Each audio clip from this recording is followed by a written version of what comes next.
So this is a really fire video that was dropped about a week ago. This was dropped, and it's talking about the downfall of home recording. I'm not going to play all of this video, but I'm going to play some of it, and I'm going to give you a couple of my takes or what have you I have on this particular video. So let's check it out. Downfall of home recording by this guy named Fright Box Recording. I'm going to go ahead and hit the subscribe button on my guy because he actually has a really dope channel. So he talks about how home recording has gotten worse and not better. Long time now, well over 20 years. But if you've been paying attention, maybe you've noticed that home recordings still are sounding like home recordings. Even though technology has gotten better and these tools that we purchase for our home studios have gotten better, more efficient, and less expensive, most home recordings don't sound that great. They're not really getting much better. And in some cases, I found they're getting worse. Now, this is a video I've been thinking about making for a long time, and I'm gonna dive into my theories on why this might be happening. Let's discuss.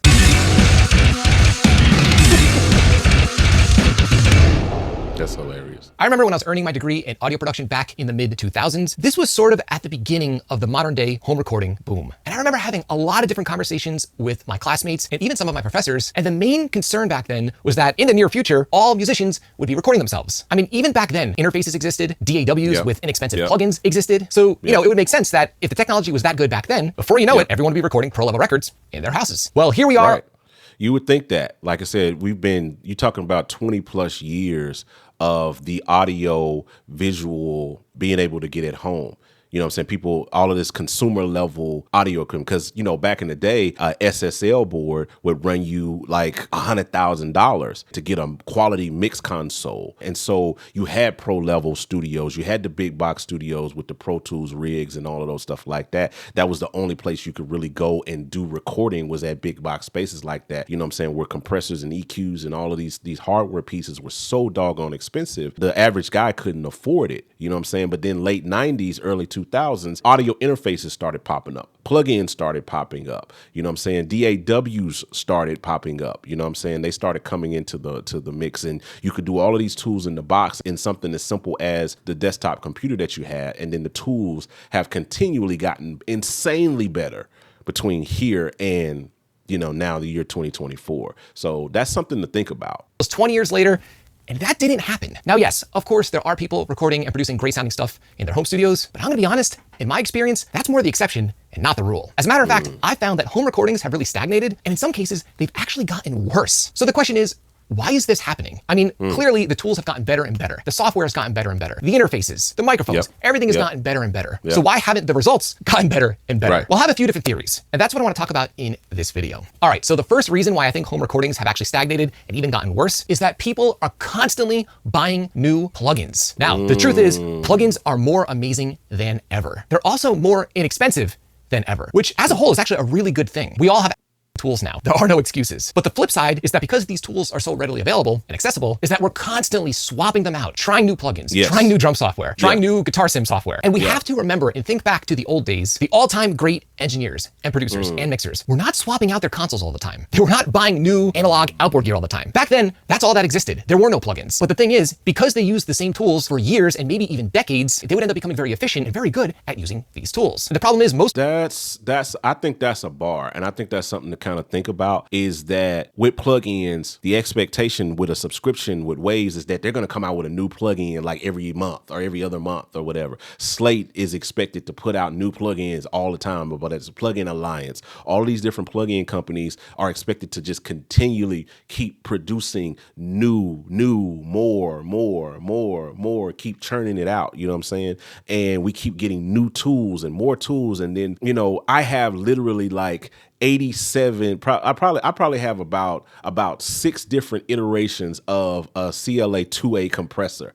You know what I'm saying? I have about 5 or 6 different emulations of an 1176, including a clone of the 1176, a warm audio clone of the 1176. I have like 4 or 5 Pool-Tech clones, and then I have a clone back here of the Pool-Tech itself, a warm audio clone of that. So, like you said, we're constantly like swapping out this tech. You know what I'm saying? We're constantly like doing that. But back in the day, engineers didn't like move from an SSL to a Neve between day and day, unless they're going from studio to studio. That's a different like workflow.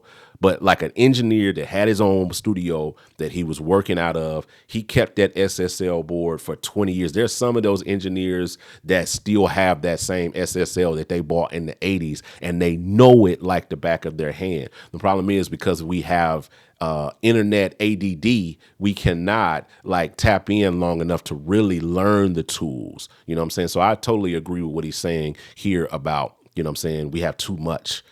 You know what I'm saying? And that's why we can't really like tap in and do that. You know what I'm saying? Studio owners, they're just hobbyists. They're not pros. And then throw in the issue of constantly chasing new tools and plugins, and you're never gonna get used to and develop an ear for the tool that you're using. I see this all of the time. I've gone into people's mixes where they have hundreds of different plugins on their tracks, and they don't even know what the plugins are doing. That's a problem. It's very difficult to make progress with your recordings and mixes if you don't know your tools inside and out.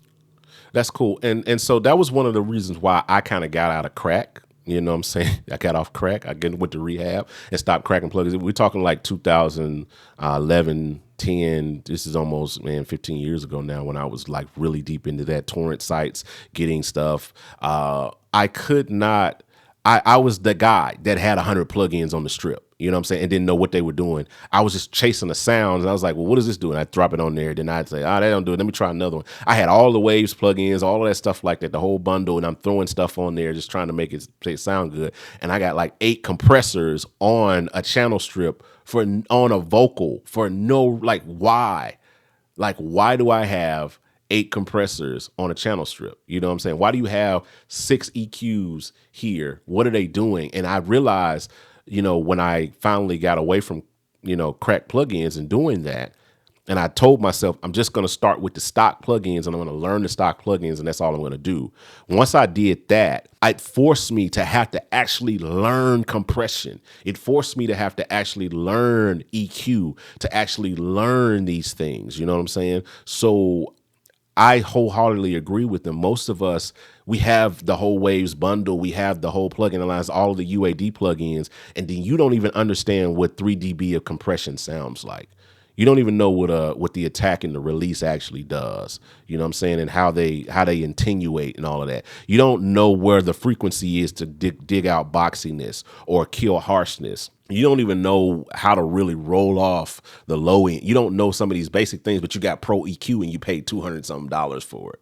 You see what I'm saying? So I totally wholeheartedly agree with his reasoning around that, to why home recordings and why it sucks. This is why your stuff sucks. And it's blatantly obvious that this has become more and more of a problem as time has progressed. Okay, reason number 2 why I think home recordings are not progressing is that more and more people are becoming more and more obsessed with the mixing process. Obviously, mixing is extremely important, but it's only one part of the production process as a whole. It is impossible to produce a pro level mix if your tracks were not recorded properly in the first place. And to go even deeper, it's impossible to produce So there's the bar. That's exactly what I was talking about. I was talking about that earlier, if you guys are paying attention.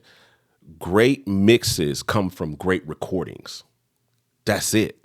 That's the rule. Like, the only way to get a good mix is to get a good recording. Otherwise, you're not mixing, you're fixing. And a lot of times as mix engineers, we spend more time fixing than we actually do mixing. Like, we're trying to polish a turd. And what happens when you polish a turd? Stuff gets everywhere. And I'm not going to say the actual word, but you can fill in the blank. When you try to polish a turd, the only thing that happens is that poop emoji gets everywhere. All right? level song if your arrangement is jacked up. Now, as much as I love YouTube and I love education, there's such a and that's true, not just recording, but arranging as well. Like, the song has to make sense. I never forget, I sent a song, I was working on this record and I just knew it was like super dope. I was so excited about it and I couldn't wait to send it to Yash to let him hear it and give me like critique on it. When you got one of those modes where I don't know what to do, I'm stuck. You're right. All I do is listen to something like that and it's like, okay, now I got something. Exactly. I have like every single plugin, but some plugins you be spending like hours just trying to find that one sound. You took the time to really curate and find like a group of like sounds that's really usable, that get straight to the point. You're giving them enough to get started so they can walk into a room with someone and be like, all right, man, what am I missing? I love the plugin, man. I think it's incredible. I think people are gonna be like, wow. I mean, you got the sounds, people looking for sounds like that, but now they just get the plugin. You know what I mean? So you literally can just cook a complete record like just from this plugin. And for me, it's like not about a whole bunch of sounds. It's about production. He gonna come out the gate sounding legit. Yeah. Out the gate sounding legit because of something like this. So I'm telling everybody, man, get the juice pack. It's the truth, bro. I got to have it. It's fire. It's definitely juice. D-Lo got the juice.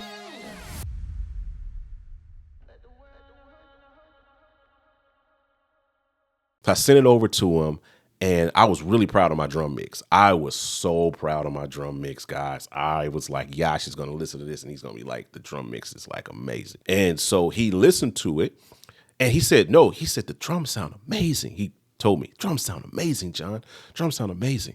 He said, but in the verses, the drummer is doing this thing. He's doing the toms, and it's like, and he's like, it's really messing with the vocal. It's really messing with what's going on with the lead vocal. He should be doing this. And I thought to myself, like, I didn't call you for arrangement advice, Yash. I called you for mixing advice. But you're talking to me about the arrangement. And it didn't click on me until I went back and listened to it apart from the conversation. And I was instantly like, I see what he's saying. So it's not just the mix and getting a good mix is not just the putting the plug-in on, turning the EQ and digging out the mud and doing all of these things.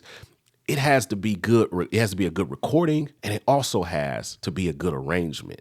Because if you got all of this, like we love this, especially in gospel, we love to stack aux, right? We love to like get like 150 tracks of aux and like, you know what I'm saying? Like 35 tracks of percussion. But if all of that stuff is going on and it doesn't have its space and its place and it's not living in its own frequency and it's not like really digging in where it fitting in the spaces it's going to be, your mix is going to sound terrible. So a lot of what you need to learn when it comes to mixing is not necessarily how to turn a knob or how to EQ or gain reduction or, you know, saturation, or you don't need those things. What you need is a good recording and a good arrangement. And those things turn into good mixes. It has to be good from the root. You know what I'm saying? Focus on mixing, but no one seems to care about recording. No one talks about microphone placement or arranging or the craft of songwriting. Well, in reality, in pro studios, pro producers spend a ton of time working on the song before they even think about recording, let alone mixing. And I've noticed as time has moved on, more and more people seem to only care about mixing. And this isn't good. You can't mix your way. So doesn't that tie back to the Kirk Franklin, Lecrae video that we did where he's talking about excellence and how in gospel, there really wasn't a framework for excellence in production, excellence in mixing, excellence in mastering, you know what I'm saying? Sitting down and spending hours trying to make sure that you have a good song, you know, that what you're actually spending all of your time on is a good record, is a good recording, you know what I'm saying? Because you can't go back and fix that. Kirk Franklin can't go back to the 90s and fix reason why he sings, why we sing. He cannot go back and fix that. So he had to get the recording right. You know what I'm saying? And if he didn't get that right, that's just what it is. It's just going to be trash for 30 years. You know what I'm saying? And that's a lot of what we do. So again, I think it all boils back to the time and the effort that you put into your craft, not just the equipment, not just the plugins you have, but actually what the time that you put into it. Out of a bad arrangement or poorly recorded tracks. And this is a nice segue into reason number 3 why home recordings usually don't sound good. And this is a simple one. I found that nobody edits their tracks. I know, editing is boring. Honestly, you hear that? I need to play that again. You know, like they say, you know, preachers say that again. Let's bring this back. Let's bring this back. Let's say it again for the people in the back. I found that nobody edits their tracks. I know, editing is boring. Honestly, editing kind of sucks. But here's the thing. Pro producers always edit their tracks. And more importantly, they do whatever it takes to make the source tracks sound as professional as possible before they even think about mixing and mastering. That's editing. Editing and mixing and recording they're all different things. You have recording, you have arranging, composing, recording, editing, mixing, mastering. It has to be good all the way through, not just at the source, not just at the finish. You know, you can't put the cart before the horse. You know what I'm saying? Like, it has to be good from the start. You know what I'm saying? It has to be good from there, from conception. You know what I'm saying? So editing is a big part of that we don't do. We don't edit our drum tracks. Like I sent a mix to a guy a few weeks ago that, you know, something I recorded here in my studio, and I sent it to him and he was listening. He's like, dude, he was like, man, those drums sound amazing. And I told him, I said, bro, like I spent hours editing the drums, not just recording, not just mixing them, you know what I'm saying? Not just saturation and EQ, but I actually spent time going through every bar of that recording and making sure that the kick lined up with the grid, because no drummer is perfect. There's not too many drummers that are like a machine that can literally, like, you know what I'm saying, like play straight on the grid like that. You know what I'm saying? So I was like, yo, I went through and I edited those kicks, made sure that they was on the grid, made sure I lined everything up. I cleaned the toms, you know what I'm saying, manually, not just with a drum gate plugin, like literally manually put my eye on the toms and like edited that, you know what I'm saying? Most of us don't want to take the time to do that. I have a drummer that I love working with. I'll shout him out. His name is Ashton Smith. Really, really dope drummer. Whenever he sends me drums, he always edits them. Like, he literally takes the time and cleans the toms for me before he sends it out. He cares that much about his tones and his drums and his representation that even before he sends it to me, it's already clean. You know what I'm saying? So that's something to kind of think about. But let's keep going. And I love the way this is going.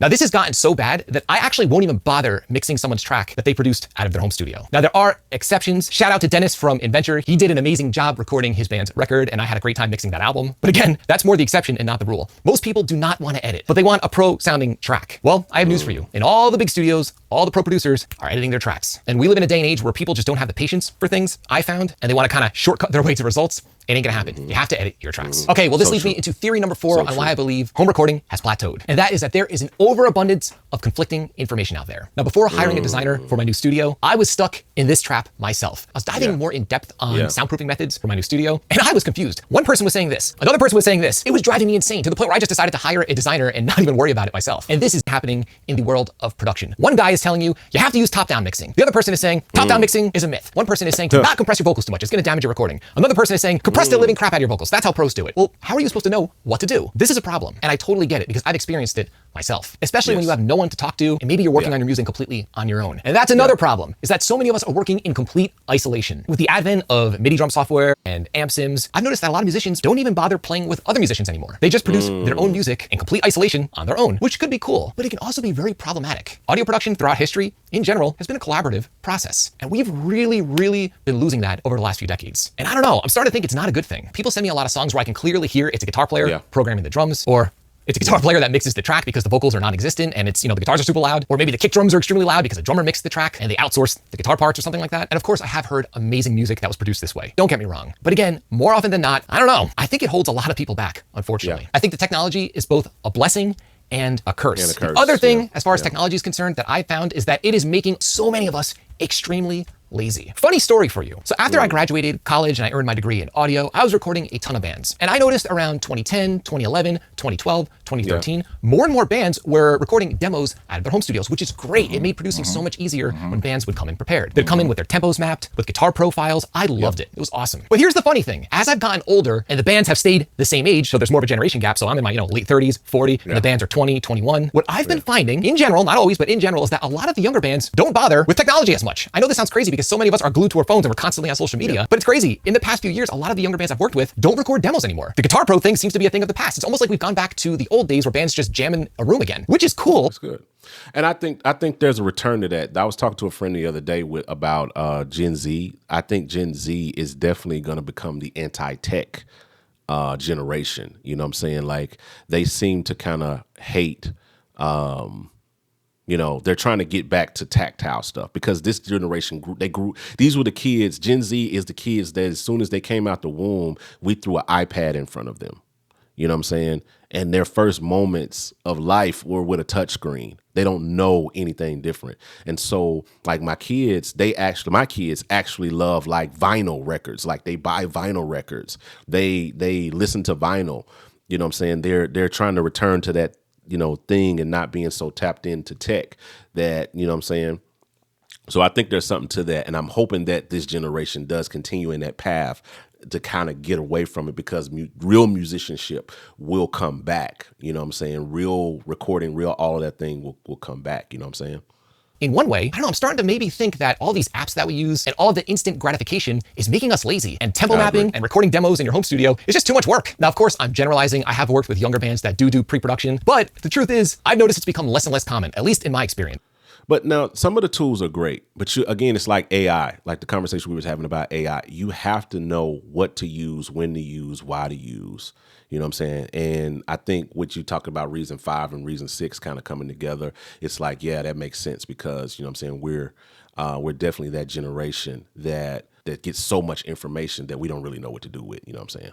And I think a lot of this has to do with the fact that technology is distracting us and just making us lazy, like I said. So it's true. I think that home studio recordings really have plateaued, and in many cases, like I said, have gotten worse. But I believe there's hope. I think as time goes on, more and more musicians and home studio owners will realize how important education is. And hopefully people will realize just how little the tools actually matter and that the attention will be diverted to what really matters, which is knowledge and, of course, education and experience. And also community. I'm willing to bet that you already own all of the gear necessary to produce the results that you have in your mind. Yes. The only barrier is your knowledge. Now, I want you producing amazing sounding results for your music.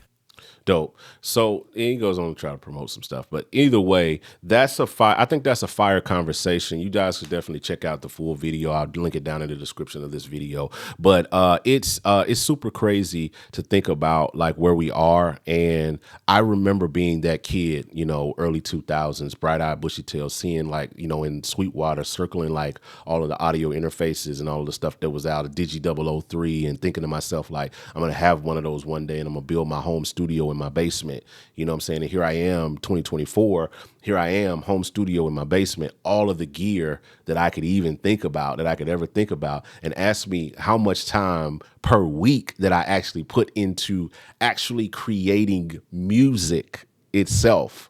And I'm not talking about like all of the production tools and doing all of the stuff like that, coding and doing all the other stuff that I do. I spend more time doing that stuff than I actually do like recording music. And so that's one of the reasons why I started to reconstruct my studio in the way it is so that it can inspire me to be more creative. That's why I have the Guitar Center feel here in my studio, because I want it to feel like Guitar Center. Because when I come in and I moved away from software, if you guys didn't notice, I used to be the MIDI, like digital, you got to go in the box king. I was that guy. But now I have made the return to hardware. I'm buying hardware now and I leave it on and I'm able to come in because it allows me to walk in the studio and instantly feel inspired and feel creative. You know what I'm saying? Like I can walk in and I can walk up to this board and I can start playing it. It's a sound already loaded up. I don't have to open up a software.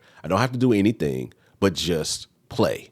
You know what I'm saying? So that's one of the reasons why I'm going back to hardware, because of that very reason. You know what I'm saying? Like you just have to know that thing or what have you. But that's kind of what I had to thought. Those are my thoughts on it. Let me know what you guys think in the comment section and let's talk about it.